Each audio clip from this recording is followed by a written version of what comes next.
Hello, my friends, and welcome to another episode of Reading Together from Harp Press. I'm Eugene Luning, co-founder of Harp, and today we're getting close to the end of our journey through C.S. Lewis's The Lion, the Witch, and the Wardrobe. In our last episode, we came to that just unbelievably picturesque and I think evocative moment where Aslan gives his life away.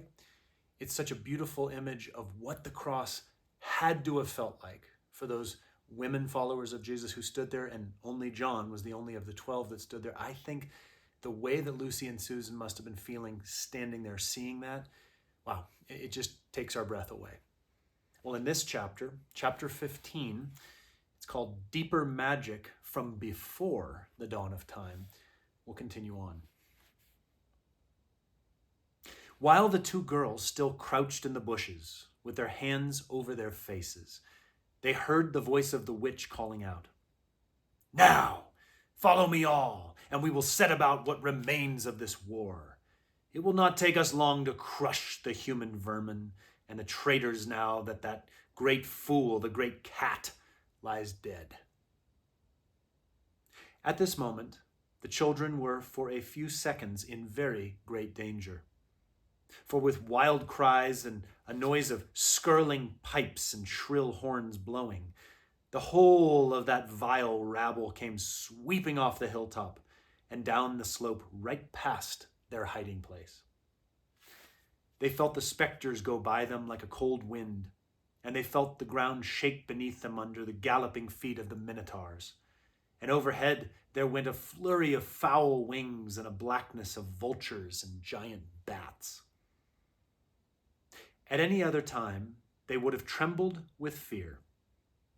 But now the sadness and shame and horror of Aslan's death so filled their minds that they hardly thought of it.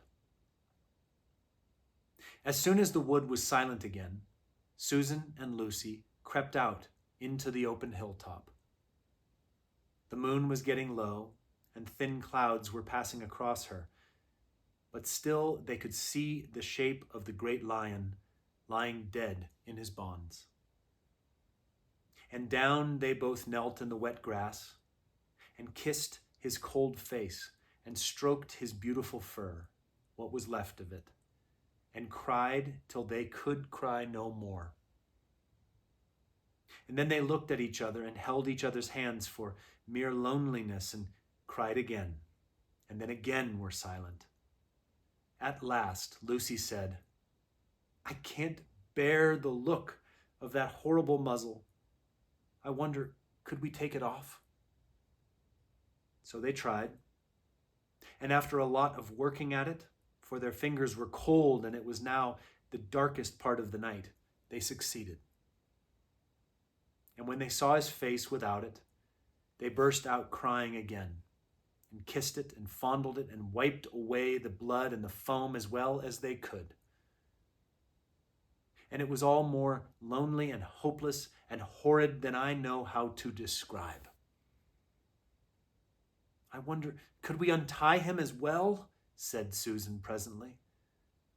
But the enemies, out of pure spitefulness, had drawn the cords so tight that the girls could make nothing of the knots. I hope no one who reads this book has been quite as miserable as Susan and Lucy were that night. But if you have been, if you've been up all night and cried till you have no more tears left in you, you will know that there comes in the end a sort of quietness. You feel as if nothing was ever going to happen again. At any rate, that was how it felt to these two. Hours and hours seemed to go by in this dead calm, and they hardly noticed that they were getting colder and colder. But at last, Lucy noticed two other things. One was that the sky on the east side of the hill was a little less dark than it had been an hour ago. The other was some tiny movement going on in the grass at her feet. At first she took no interest in this. What did it matter? Nothing mattered now. But at last, she saw that whatever it was had begun to move up the upright stones of the stone table. And now, whatever they were moving about on Aslan's body. She peered closer. They were little gray things. "Ugh," said Susan from the other side of the table. "How beastly. There are horrid little mice crawling all over him. Go away, you little beasts." And she raised her hand to frighten them away. "Wait," said Lucy, who had been looking at them more closely still.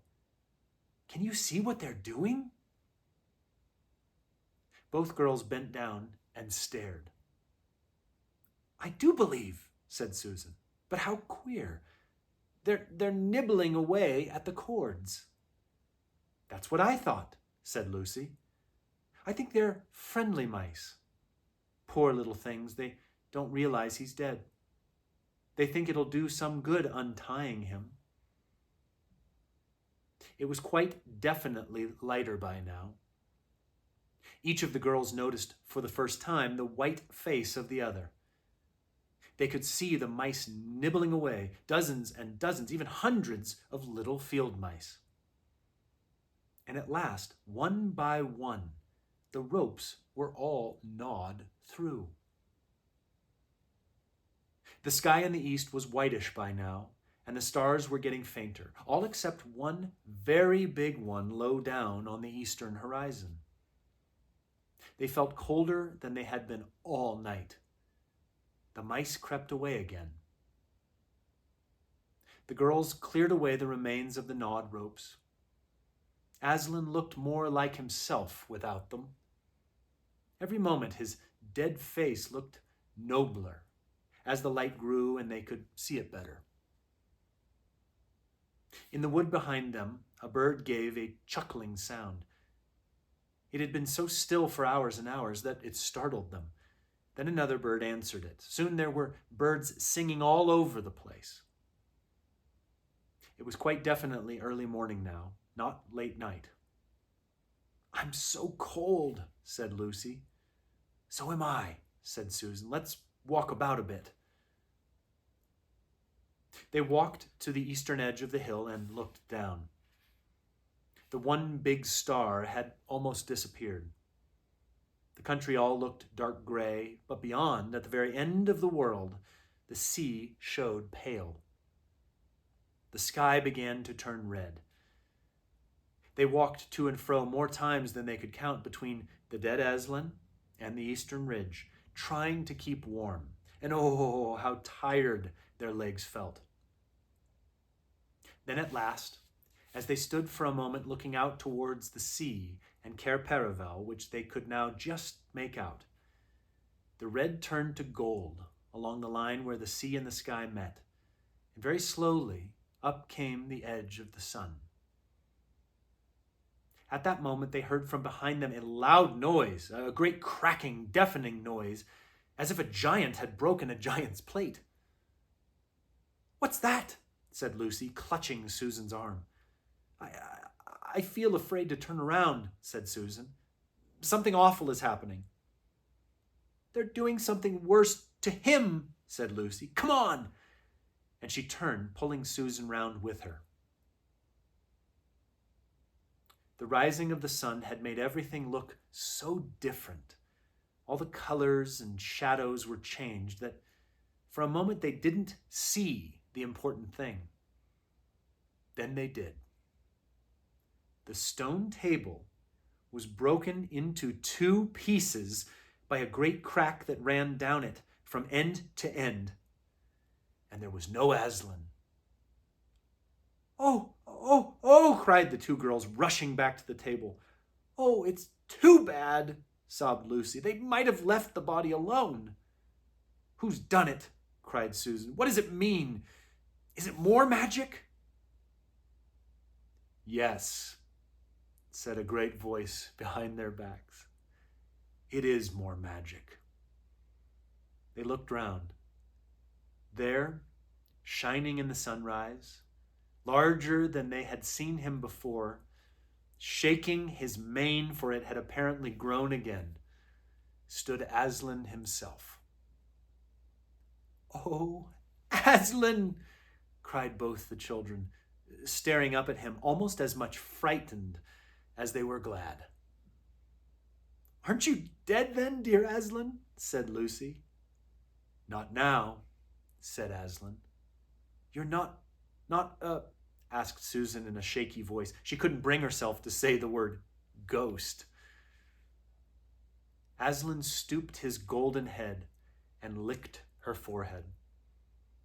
The warmth of his breath and a rich sort of smell that seemed to hang about his hair came all over her.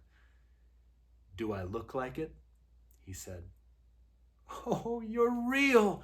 You're real! Oh, Aslan! Cried Lucy, and both girls flung themselves upon him and covered him with kisses. But what does it all mean? Asked Susan, when they were somewhat calmer.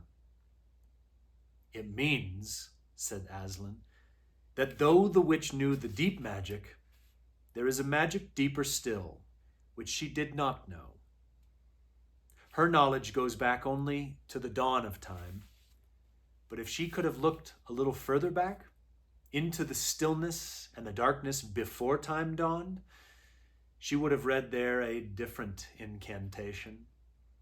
She would have known that when a willing victim who had committed no treachery was killed in a traitor's stead, the table would crack and death itself would start working backwards.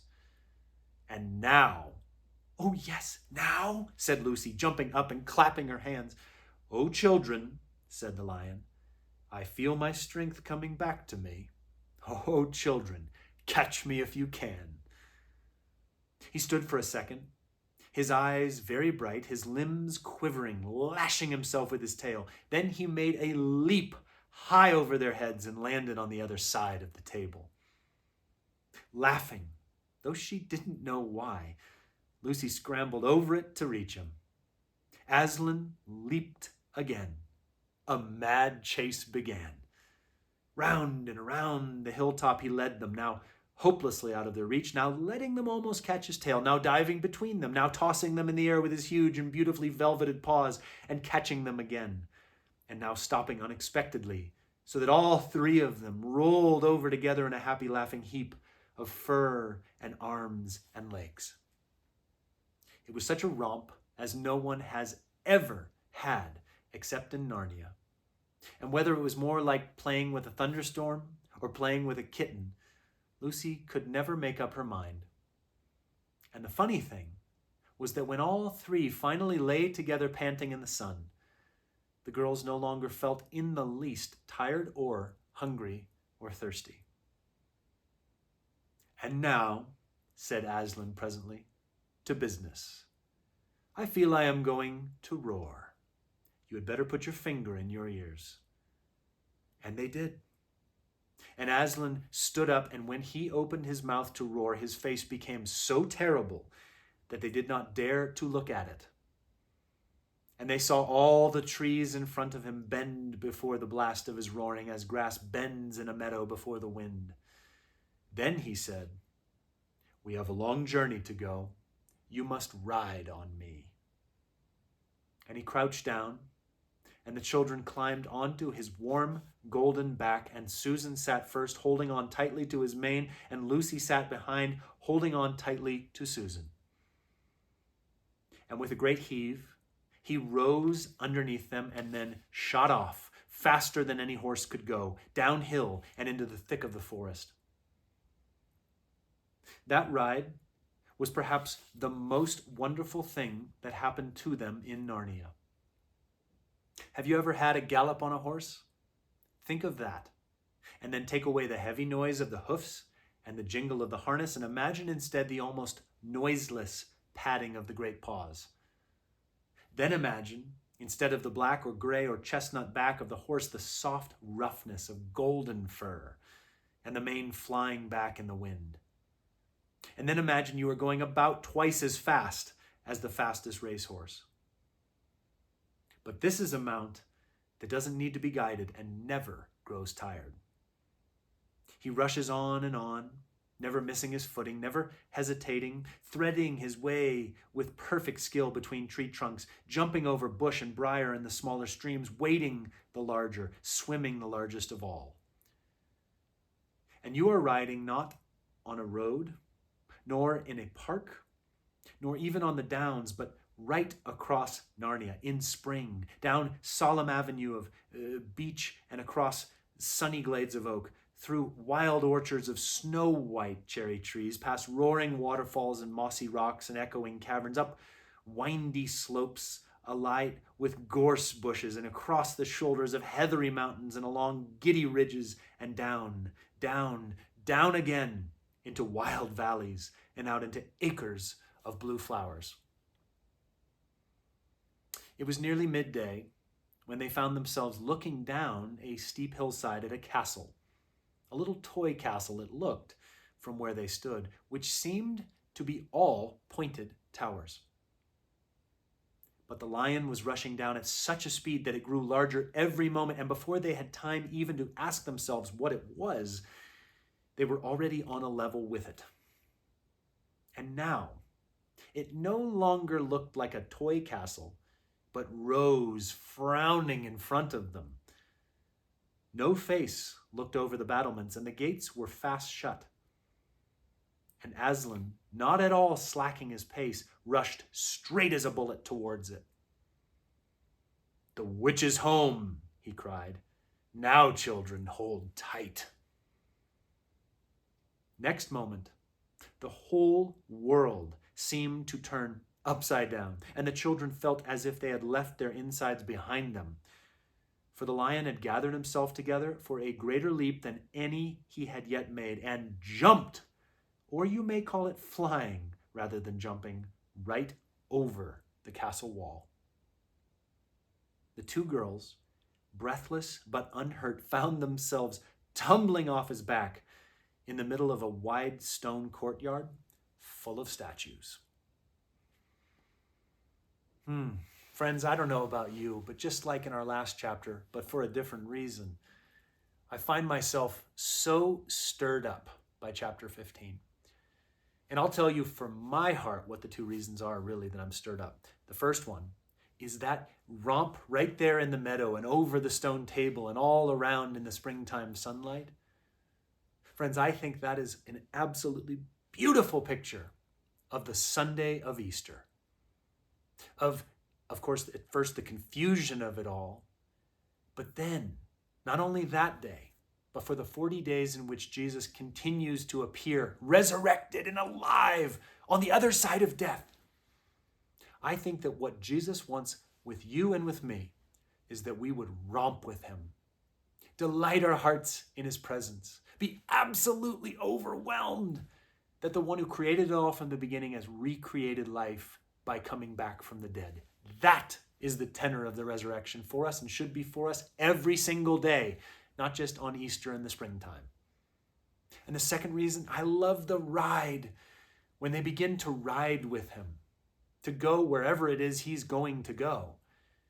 I think that's a beautiful picture of what is meant for us from Pentecost and on. We have romped with a living Savior. Now we are on the absolute adventure of a lifetime with his Spirit.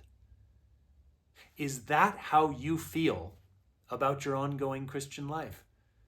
Is it like the most thrilling, delicious adventure you could ever imagine every day because you are actually actively filled with his own Spirit? I fear that there are many times in which we make the Christian life look terribly boring. Not a romp, not a glorious ride, but just sort of a plodding along, a slogging through days with sort of this joyless brand of Christianity that has nothing to do with the New Testament. If what I just said describes your experience, well, there's more for you. It starts with a romp, and it ends with a ride that need never end. So thank you for joining me. Again, that was chapter 15 of The Lion, the Witch, and the Wardrobe. We are getting very close to the end. And actually, as I record this, also very close to Christmas 2023. Thanks for being with me on this reading journey, and I hope you have a wonderful rest of your day.